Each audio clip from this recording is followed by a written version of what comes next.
गुफामा हामी प्रवेश गर्दैछौँ। देख्न सक्नुहुनेछ भित्र गुफा कत्रो छ, के कस्तो छ भन्ने कुराको पुरा जानकारी दिनेछौँ हामी।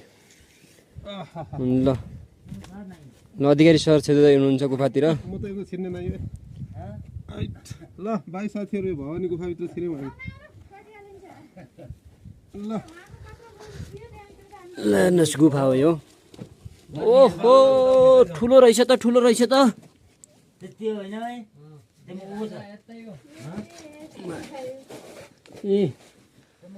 गुफा यो यता को तास खेल्न आउँदा रहेछ नि त। भवानी गुफा अझै भित्रसम्म रहेछ त।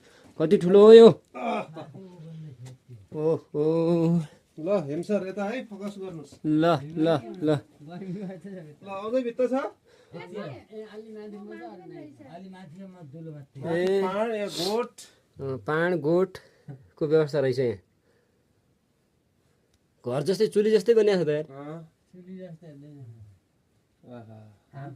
बाबेरी कस्तो होला के हो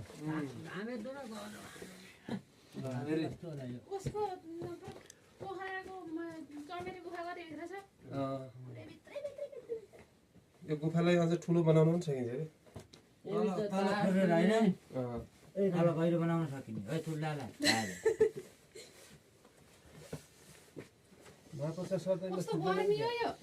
गुफा त ठुलो रहेछ।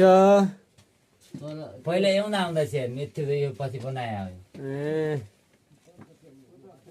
पछि खोपेर माथि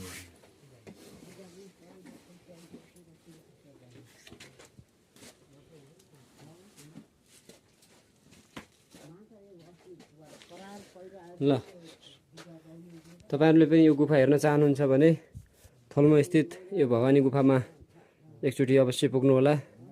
धन्यवाद।